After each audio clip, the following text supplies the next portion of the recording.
Hi, Cookie. Cookie's looking for fossil.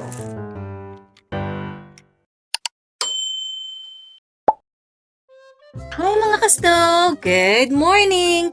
Kamusta na po kayong lahat at sana lahat po ay nasa mabuting kalagayan at kung hindi naman po, kapit-kapit lang po tayo, mababago din po ang ating sitwasyon.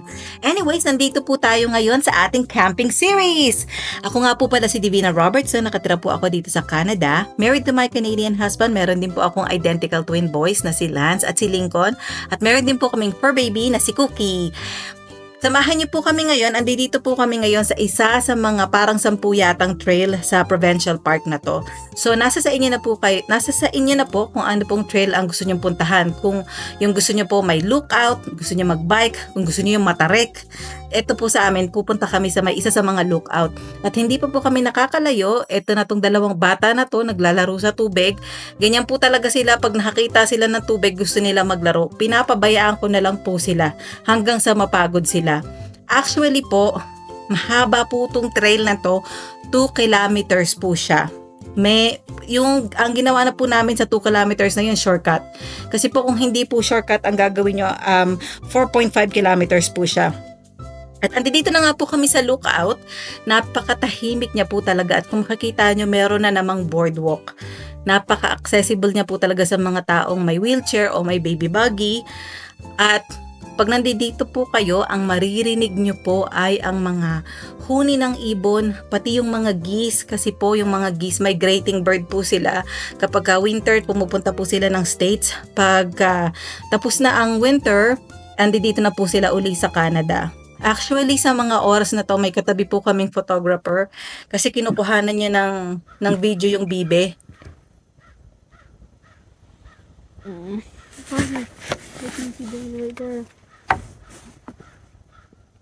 Well, beaver. Nagtagal po kami dyan sa lookout na yan kasi nga po, ito, malapit na po kami sa pinaka-end ng trail. Ulitin ko lang po, 2 kilometers po ito. Nakakatakot po siya patungo dito kasi kapag kagabi dahil nga po napakalaking gubat po nitong camp area na to, no? Sa gabi po may maririnig kang ungol ng mga coyote. At sa lahat po ng mga nanay na ang asawa ay nasa abroad at sa lahat po ng mga single parent, mega love shout out po sa inyong lahat. Kasi po nare-realize ko talaga kada nagmo-March break camping po kami at iniiwan po kami ni Mushi. Ito lang po ay sa loob lang ng maikling panahon. So, umalis po siya linggo ng gabi, bumalik po siya biyernes ng gabi. Sa maikling panahon po na yon, nare-realize ko na napakahirap kapag mag-isa ka lang. Saludo po ako sa inyong lahat. Kaya sa nanay ko po, maraming salamat, Nay, dahil nag-abroad po ang tatay ko ng mahabang panahon. At ganun din po sa tatay ko sa mga pagtitiis niya. Maraming salamat, Tay. At oras na nga po para mag-prepare tayo ng ating pagkain. Sa mga may plano pong mag-camping, kung gusto niyo po ng mabilisang pagkain, ang payo ko po ay masarap po magdala ng mga dilatang paborito nyo. At nakaka-save po siya ng oras kung ang gusto niyo po sa pagka-camping nyo ay yung malibot-libot niyo yung nature o kung ano yung mga nasa tabi nun, mga dilatang pagkain po. At hindi po kayo mag-aalala na baka masira siya. So, ito pong chunky baked potato na to, masarap po siyang ka-partner sa bagel. So, nag-toast po ako ng cinnamon bagel at perfect na perfect po siya. At tuwing nagka-camping po kami at nagto-toast ako ng tinapay, isa lang po ang laging sinasabi ko, dapat ay kumuha na kami ng yung tong na, tawag dito na kahoy. Lagi-lagi na lang po. Pero, nakakalimutan ko po siyang bilhin. At ang init sa daliri, hindi na ako natuto. Lagi na lang ganyan. At ayan na nga po, ready na tayo kumain. At eto po, nung pagkatapos po namin kumain, itong mga anak ko, gusto agad nila magpunta dun sa mga empty na campsite. Napakalayo na po niyan sa campsite namin. Pakibisita na lang po Lance and Lincoln's Playcraft by Lance and Lincoln. Nakalimutan ko na yung channel ng sarili kong anak. Anyways, at eto na nga po, ngayong gabi, pahinga po tayo dito sa RV. Ito po ang isa sa mga napaka-paborito kong part sa pagka-camping. Ang maupo at ang tignan ang paglubog ng araw kung wala po kami sa tabi ng beach. At ito po si Lance, may kinukwento po sa akin yan ng mga oras na yon. Si Lance po ay napakahilig po nitong sumayaw. Kahit sa school po, halimbawa may mga program, may choir, sumasali po yan. Lalo na pag yung choir nakakanta para sa hockey player, sasali po siya para magkaroon siya ng free ticket para hindi na po kami gumastos. So sa mga oras na po yan, may tugtog sa radyo at sayaw na sayaw po siya. Yan po. Nung umulan po ng pagiging mahiya, wala pong nasalo si Lance. Kasi sa dalawa ko pong anak, hindi po siya ang mahiyain. Sobrang relaxing po talaga ng moment na to. Sobrang paborito ko po siya. Yung mauupo ka lang, panoorin mo lang yung paglubog ng araw, nakaka-relax po siya. At biruin mo kung ito ang view mo sa araw-araw, di ba? Hindi ka magsasawa. At ito po, laging may ganito talaga sa loob ng RV ang arts and craft. Kahit nasa camping.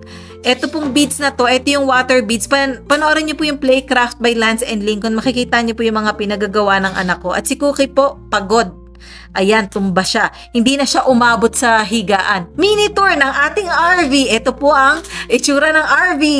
Ayan, meron po tayong, pwede po tayo mag-bake. Ando doon po yung ref. At yung pintuan na yun po yung CR. May maliit siyang bathtub. Sa gilid naman yung bunk bed ni Lance at saka ni Lincoln.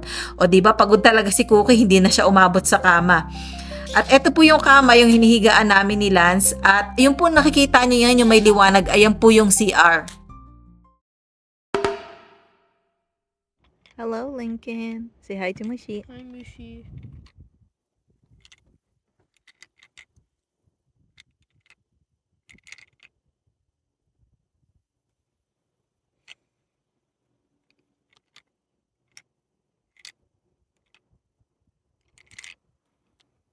Sa camping series po na ito ay pinakahuling time ko na pong maipapakita yung Great Lake. So makikita po natin napakalaki na po talaga ng pinagbago ng Great Lake. Pag binalikan niyo po yung pinakaumpisa ng camping series na to, yung buong lake ay puting-puti, wala kang makikitang blue. Ngayon po parami na po ng parami ang tubig. At eto po, ganito po pag bumababa po kami, kailangan ko talagang buhatin si Cookie. Dahil maliit nga lang po na aso si Cookie, madali din po siyang mapagod at para rin po talaga siyang baby. Sa lahat po ng mga pupuntahan namin, kailangan po naming isa-isip na pwede ba ang aso doon, accessible ba yung lugar na yon. Kailangan, para din pong may baby, kailangan mo laging magbaon ng snacks niya at ng tubig. At ang gagawin po natin ngayon ay magpo-fossil hunting po tayo. Ipapakita ko po sa inyo ang mga fossil na nakuha namin.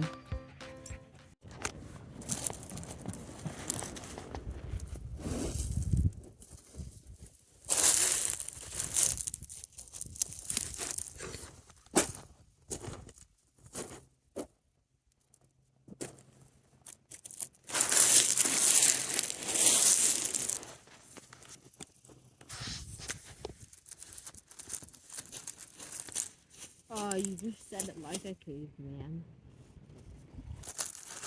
So you're a caveman.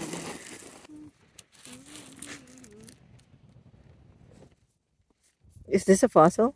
Yeah, that's a sworded coral.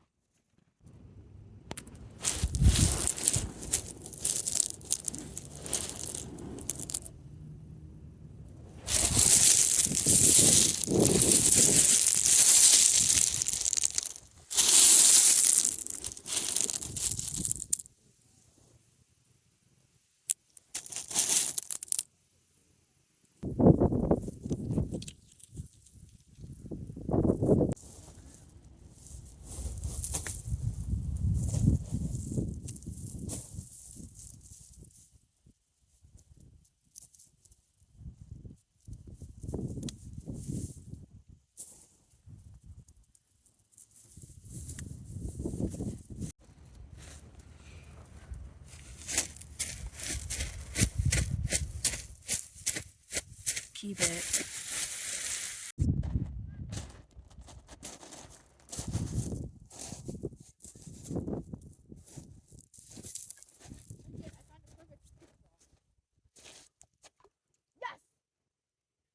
I saw that.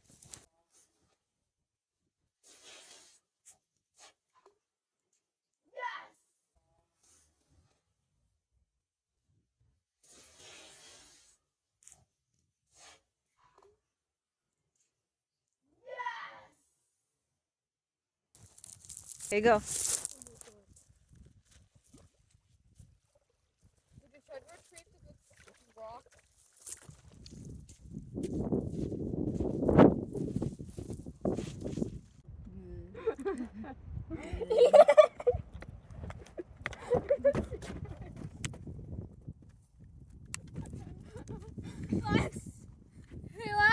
At yan na nga po ang pinakahuling time sa camping series na ito na kung saan na ipakita ko po ang pagkalusaw ng tubig sa Great Lake. At nagpapasalamat po ako sa lahat ng nag-subscribe sa Playcraft by Lance and Lincoln. Hindi nyo lang po alam kung gaano nyo po napasaya ang dalawa kong anak nung gumising po sila at nakita nilang may mga nadagdag na subscriber. At sa lahat po nagko-comment, maraming salamat po. Sa lahat po ng nagla-like, maraming salamat po. Sa lahat po ng nag-subscribe at sa nilaan nyo pong oras na panonood, maraming salamat po. At I'll see you on my next vlog. Have a lovely day, everyone!